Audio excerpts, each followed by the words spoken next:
नमस्कार विद्यार्थी मित्रांनो.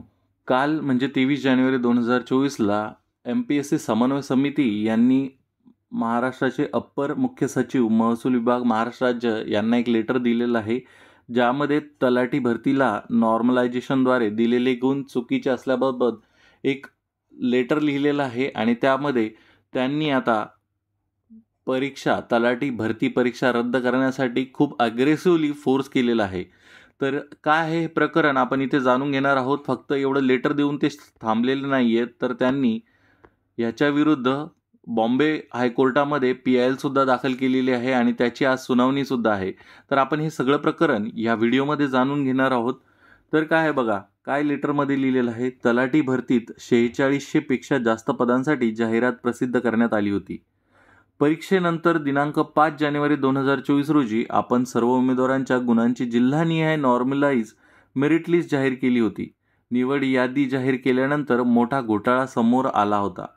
मोठा घोटाळा झाल्याने याची न्यायालयीन SIT मार्फत चौकशी करावी आणि तलाठी भरती रद्द करून 45 दिवसांच्या आत फेरपरीक्षा घ्यावी असे निवेदन आम्ही आपल्याला दिले होते. आमचा मुख्य मुद्दा परीक्षेतील घोटाळा हाच होता, परंतु आता गुण सामान्यीकरणात म्हणजेच नॉर्मलायझेशन सुद्धा घोळ झाले असल्याचे आमच्या तपासात समोर आले आहे. 8 लाखांपेक्षा उमेदवारांनी तलाठीची परीक्षा दिली आहे. म्हणजे सरासरी 15,000 उमेदवारांनी एका शिफ्टमध्ये परीक्षा दिली आहे.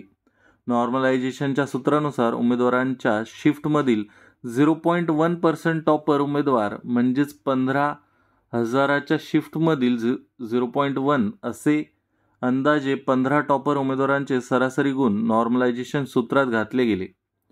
तर या प्रकारे सर्व शिफ्टमधील 0.1% टॉपर उमेदवारांचे सरासरी गुण नॉर्मलायझेशन सूत्रात घातले गेले आहेत.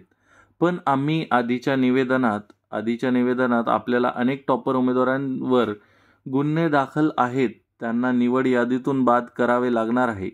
लातूर परीक्षा केंद्रावरील कंपनीच्या कर्मचाऱ्यांनीच नातलग इतर घोटाळा करून लागलेल्या सर्व टॉपर उमेदवारांना तपासाअंती बाद केल्यास, म्हणजे यांचं असं म्हणणं आहे की जे सर्व टॉपर आहेत, जे फ्रॉड करून ज्यांनी 200पेक्षा जास्त मार्क घेतले किंवा 190 मार्क्स घेतलेले आहेत, त्याच्यामुळं काय होत आहे की नॉर्मलायझेशन पद्धतीवरती इम्पॅक्ट होत आहेत. तर काही शिफ्टमध्ये खूप जास्त स्कोर वाढला गेलेला आहे त्यामुळे, आणि काही शिफ्टमध्ये खूप जास्त कमी स्कोर झालेला आहे विद्यार्थ्यांचा.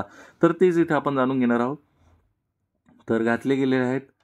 तर नातलग त्या शिफ्टमधील आणि सर्व शिफ्टमधील 0.1% टॉपर उमेदवारांची गुण बदलतील. कधी बदलतील बघा, ज्यावेळेस हे टॉपर बाद केले सरकारने, जे फ्रॉड आहेत, ज्यांनी जिथे स्कॅम केलेला आहे त्यांना जर ह्या परीक्षेमधून रद्दबादल केला तर नक्कीच ह्या नॉर्मलायझेशन पद्धतीमध्ये खूप सारा फरक होऊ शकतो, असं MPSC समन्वय समितीचं म्हणणं आहे. शक्यतो त्या 0.1 टॉपर्स उमेदवारांच्या गुणांची सरासरी कमी येईल. त्यामुळे जवळपास सर्व शिफ्टमधील उमेदवारांचे नॉर्मलाइज गुण कमी किंवा जास्त होतील. आता जे निवड यादीत आहेत ते बाहेर फेकले जातील आणि जे प्रतीक्षा यादीत आहे त्यांची निवड होण्याची शक्यता असेल. म्हणजे अजूनही जे बाहेर आहेत निवड यादीच्या आणि जे टॉपर नाही आहेत, ज्यांचं नॉर्मलायझेशनने स्कोअरमध्ये चेंजेस होऊ शकतात, त्यांना एकदा चान्स मिळू शकतो आणि जे ऑलरेडी टॉपर आहेत त्यांचा ह्या यादीतून बाहेर पडू शकतात. तर इथे कशा प्रकारे बघा दिलेलं आहे, उमेदवारांच्या गुणांमध्ये शिफ्ट अनुसार किती जास्त फरक पडला आहे ते आपण इथे बघू शकता. इथे ॲक्च्युली नाव यांनी दुसऱ्या फॉन्टमध्ये घेतलेलं आहे, त्याच्यामुळे इथे विद्यार्थ्यांचे नाव कॅन्डिडेटचे रोल नंबर आलेले नाही आहे. तर हे जरा इथे एकदा नीट बघून घ्यावे MPSC समन्वय समितीने. तर काय दिलेलं बघा, त्यांची शिफ्ट दिलेली आहे 13/9/2023ची. टायमिंग होता 9 ते 11. रॉ मार्क्स 172 आणि नॉर्मलाइज स्कोर 101. नॉर्मलाइज झाल्यानंतर त्याचा स्कोअर खूप जास्त कमी झालेला आहे, म्हणजे 70 मार्काने हा स्कोअर कमी झालेला आहे आणि हा नक्कीच ह्या विद्यार्थ्याला खूप मोठा फटका पडलेला असणार आहे. त्यानंतर 14/9/2023चा जो विद्यार्थी होता 4.5 ते 6च्या शिफ्टमध्ये, त्याला 156 मार्क होते आणि 156.20 मार्क्स मिळालेले आहे.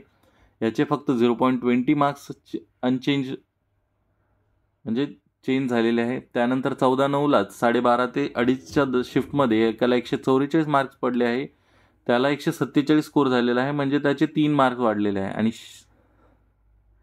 त्यानंतर 1/9/2023ची जी शिफ्ट होती त्याच्यामध्ये 12:30 ते 2:30च्या शिफ्टमध्ये 154 मार्क्सवाल्याला 165 मार्क्स पडलेले आहे, म्हणजे त्याचे रफली 11 मार्क्स वाढलेले आहे. त्यानंतर 26 ऑगस्ट 2023च्या जो पेपर झाला तो 12:30 ते 2:30मध्ये 100 मार्क्स विद्यार्थ्याला होते, त्याचे 126 वाढलेले आहे, म्हणजे ओव्हरऑल त्याचे 26 मार्क्स वाढलेले आहेत. आणि त्यानंतर 27 ऑगस्ट 2023मध्ये 4:30 ते 6:30च्या शिफ्टमध्ये 138 मार्क्स असणाऱ्या विद्यार्थ्याला बघा इथे 171 स्कोर झालेला आहे, म्हणजे 33 मार्क्सचं इथे इन्क्रीज झालेले आहे. आणि इथे बघितलं तर ह्या विद्यार्थ्यासोबत किती मोठा अन्याय होऊ शकतो. त्याचे ह्याच्यामध्ये काय घोळ आहे की त्याने सरकारचं असं म्हणणं आहे की त्यांनी 100 पैकी 100 क्वेश्चन अटेम्प्ट करावे, म्हणजे त्याला 200+ किंवा 200च्या आसपास मार्क्स मिळतील. ही किती मोठी नाइंसाफी आहे. झालं याला रॉ स्कोरमध्ये 172 असतील आणि त्याला नॉर्मलाइज स्कोर हा 101 झालेला असेल. आणि इथे बघा 138वाला विद्यार्थ्यांचं इथे किती स्कोर झालेला आहे, 171 झालेला आहे. यदा कदाचित ह्याचं सिलेक्शन झालं असेल नसेल काय माहिती, पण ह्याच्यासोबत असं होणं हे खूप चुकीचं आहे. रॉ मार्क्स आणि नॉर्मलाइज मार्क्स यातील तफावत काही शिफ्टमध्ये खूपच जास्त असल्याचे लक्षात येते. याचे मूळ कारण त्या शिफ्टमधील 0.1 टॉपर उमेदवारांच्या गुणांची सरासरी आहे. जर त्या सर्व घोटाळेबाज उमेदवारांना बाद केलं तर संपूर्ण महाराष्ट्रातील मेरिट लिस्ट बदलावी लागेल. म्हणून आपण आता जाहीर केलेले नॉर्मलाइज गुण अवैध आहेत आणि त्या गुणांच्या आधारावर घोटाळ्याची न्यायालयीन चौकशी करावी. माडा भरती धर्तीवर घोटाळ्याची न्यायालयीन यासाठी चौकशी करावी आणि घोटाळेबाज उमेदवार शोधून काढावे. आता लावलेली मेरिट लिस्ट अवैध असल्याने त्या आधारावर उमेदवारांना नियुक्ती देण्यात येऊ नये असं म्हटलेलं आहे MPSC तलाठी समन्वय समितीने. तलाठी पदभरती सरसकटपणे रद्द करून 45 दिवसांच्या आत MPSC मार्फत फेरपरीक्षा घ्यावी ही नम्र विनंती त्यांनी केलेली आहे. उमेदवारांच्या विनंतीनंतरही आपण निवड याद्या लावून नियुक्ती देण्याची प्रक्रिया सुरू केल्यास आम्ही कायदेशीररित्या या यादीवर माननीय न्यायाधीश उच्च न्यायालयात या सर्व घोटाळ्याला आव्हान देणार आहोत. आणि यांनी ऑलरेडी आव्हान दिलेलं आहे, ज्याचं आपण चौकशी ह्या व्हिडिओमध्ये करणार आहोत. तरीसुद्धा यांनी एक गोष्ट इथे तुमच्यासाठी पॉझिटिव्हली म्हणलेली आहे. जे विद्यार्थ्यांचं इथं रिझल्टमध्ये नाव नाही आहे त्यांच्यासाठी एक पॉझिटिव्ह गोष्ट आहे, ती आपण थोड्या वेळानंतर सांगणार आहोत. तसेच आपण उमेदवारांच्या मागणी अमान्य करून निवड याद्या जाहीर केल्या आहे आणि प्रक्रिया सुरू केलीच तर संपूर्ण राज्यातील उमेदवार संविधानिक मार्गाने पुण्यात अनिश्चितकालीन अंतिम आंदोलन करण्याच्या पवित्र्यात असल्याचे आम्ही आपल्या लक्षात आणून देत आहोत. असं कोण म्हटलेलं बघा. राहुल कवटेकर अध्यक्ष, निलेश गायकवाड सचिव, महेश घुरबडे कार्याध्यक्ष आणि सुरेश सावळे सहसचिव यांनी असं म्हटलेलं आहे. बघा आता MPSC समन्वय समितीने काल रात्री 9:45च्या आसपास ज्यावेळेस सातारा जिल्ह्याचा निकाल लागला होता तलाठी भरतीचा, त्यावरती एक टेलिग्रामवरती मेसेज टाकलेला आहे. ज्यांना वाटत असेल की निवड यादी लागली म्हणजे आता संपले, असे काहीही नाही. सरकारच्या हातात निकाल लावणे आहे, त्यांनी लावला. आरोग्य भरतीच्या वेळीसुद्धा निवड यादी लागली होती, परंतु नंतर पेपर फुटीमुळे पदभरती रद्द झालेली आहे. असेही उदाहरणे आहेत ज्यात उमेदवारांनी वर्षभर नोकरी केली आणि नियुक्त्या झाल्या, पण नंतर न्यायालयाने पदभरती रद्द करून सर्व उमेदवारांना घरी पाठवलेले आहे. आम्ही पूर्ण प्रयत्न करूच, पण शेवटी नोकऱ्या तुम्हाला लागणार आहेत. त्यामुळे हा लढा फक्त समन्वय समितीचा नाही. ज्यांना वाटत असेल आपल्यावर अन्याय झाला आहे त्या प्रत्येकाने आपल्या परीने आजपासून लढा सुरू करावा आणि आम्ही अंतिम लढ्याबाबत मोठा निर्णय लवकरच जाहीर करू असं म्हटलेलं आहे. अंतिम लढा म्हणजेच काय की हा न्यायालयीन लढासुद्धा आहे आणि तसेच संपूर्ण महाराष्ट्राला त्यांनी आवेदन केलेलं आहे की पुण्यात अनिश्चितकालीन अंतिम आंदोलन करण्याच्या पवित्र्यात असल्याचे सांगितण्यात आलेले आहे. तर इथे बघा मुंबई हायकोर्टामध्ये इथं PIL दाखल केलेली आहे कोणी राहुल कवटेकर यांनी.